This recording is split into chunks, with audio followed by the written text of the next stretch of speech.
বাল্য বিবাহৰ বিৰুদ্ধে এগৰাকী ছাত্ৰীৰ জেহাদ। মুখ্যমন্ত্ৰীৰ বাল্য বিবাহ বিৰোধী আন্দোলনৰ আন এক সংগ্ৰামী ছয়গাঁৱৰ চাৰ্জিনা। নিজৰ বিবাহ প্ৰত্যাখ্যান কৰি সাহসিকতাৰ পৰিচয় দিয়াৰ লগতে আন 10 জনৰ বাবে আন এক উদাহৰণ ৰাখিলে ছয়গাঁৱৰ চাৰ্জিনা আহমেদে। মই সকলোকে ক'ব বিচাৰিছো যে এতিয়াই সৰু বয়সতে বিয়া হৈ কোনো লাভ নাই। গতিকে সকলো ল'ৰা ছোৱালীক মই ক'ব বিচাৰিছো যে তোমালোকে পঢ়া আৰু ময়ো পঢ়িম, এতিয়াই বিয়া নহওঁ। কিছুদিনৰ পূৰ্বে 16 বছৰ বয়সীয়া চাৰ্জিনাৰ বিবাহৰ সিদ্ধান্ত লৈছিল পিতৃ মাতৃয়ে আৰু দৰা চাই বিয়াৰ বন্দবস্তি কৰাৰ লগতে আগবাঢ়িছিল বিবাহ কাৰ্য। কিন্তু পিতৃ মাতৃৰ এই বাল্য বিবাহৰ সিদ্ধান্তৰ বিৰুদ্ধে বিদ্যালয়খনৰ শিক্ষকসকলৰ কাষ চাপিছিল ছাত্ৰীগৰাকী। মুখ্যমন্ত্ৰীৰ বাল্য বিবাহ বিৰোধী আন্দোলনৰ অন্য এক সংগ্ৰামী হিচাপে এই সিদ্ধান্তৰ তীব্ৰ বিৰোধিতা কৰিলে চাৰ্জিনাই। মই ক'ব বিচাৰিছো যে ঘৰৰ পৰা মোক বিয়া দিব বিচাৰিলে মাক দেউতাকে ক'লে যে মই এনে ভাল ল'ৰা দেখিছো তোমাক বিয়া দি দিওঁ। মই ক'ব যে নহয়, এতিয়া বিয়া নহওঁ, কাৰণ মোৰ পঢ়িব লাগিব আৰু বহুতো কাম আছে মোৰ। ছাৰসকলকো ক'লো, ছাৰসকলেও ক'লে যে ঠিক আছে মই তোমাক হেল্প কৰিম। এনেকে কৈ মাক দেউতাকক ক'লে যে এতিয়া বিয়া দিব নালাগে, সেইটো কথা কৈ বিয়াটো কেঞ্চেল কৰি দিলে।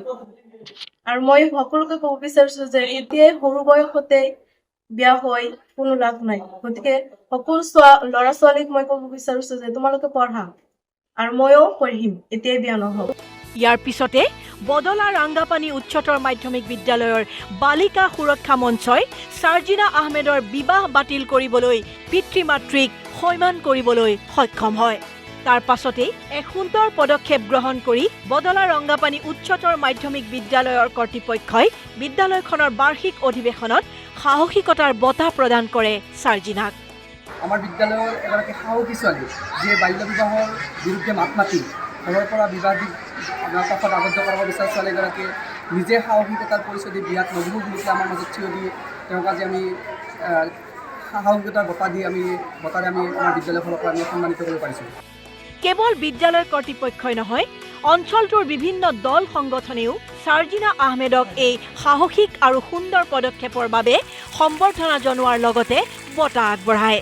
চাৰ্জিনাক সোণতলী টোপামাৰী সাংবাদিক সন্থাৰ হৈ সভাপতি আবুল হাছেমে সাহসিকতাৰ বঁটা প্ৰদান কৰি সন্মানিত কৰে। তাইৰ আকৌ মাক নাই, দেউতাকে আছে। তাৰমানে যি নহওক তাই ঘৰৰ পৰা বিয়া দিব বিচৰা কণ্ডিশ্যনটোত তাই আহি আমাৰ সহায় বিচাৰিলে যে বিয়াখন কিবাকে বন্ধ কৰিব পাৰি নেকি। তো আমি স্কুলৰ ফালৰ পৰা স্কুল কৰ্তৃপক্ষ আৰু এনেকৈ 2 সমাজৰ মানুহ লৈ দেউতাকক বুজাই বলাই এই বিয়াখন বন্ধ কৰিব পাৰিছোঁ। কিন্তু তাতকৈ ডাঙৰ কথা তাই এটা কথা ক'লে, যেতিয়া আমাক সহায় বিচাৰিলে যে পৰিয়ালৰ কিন্তু কোনো ধৰণৰ ক্ষতি হ'ব নালাগিব, মাক দেউতাক বা তেওঁলোকৰ পৰিয়াল বা ল'ৰাটোৰ ফালৰ পৰা পৰিয়ালৰ কোনো ক্ষতি হ'ব নালাগিব। গতিকে এই ক্ষতিখিনিকো আমি বিবেচনা কৰি কোনো ধৰণৰ কেছ মামলা নকৰাকৈ আমি সমাজৰ পৰাই আমি বন্ধ কৰিব পাৰিছোঁ। এয়া আমাৰ কাৰণে ডাঙৰ সফলতা। চাৰ্জিনা আহমেদক ৰাজ্যিক পৰ্যায়তো সাহসিকতা আৰু সুন্দৰ কামৰ বাবে এক বঁটা প্ৰদান কৰিব লাগে বুলি দাবী তোলে বালিকা সুৰক্ষা মঞ্চই। মুঠৰ ওপৰত এগৰাকী 9ম শ্ৰেণীৰ ছাত্ৰীয়ে বাল্য বিবাহৰ বিৰুদ্ধে কঠোৰ আৰু সুদৃঢ় পদক্ষেপ গ্ৰহণ কৰি উদাহৰণ হৈ পৰিছে আনসকলৰ বাবে। ছয়গাঁৱৰ পৰা ভগৱান দাস, নিউজ লাইভ।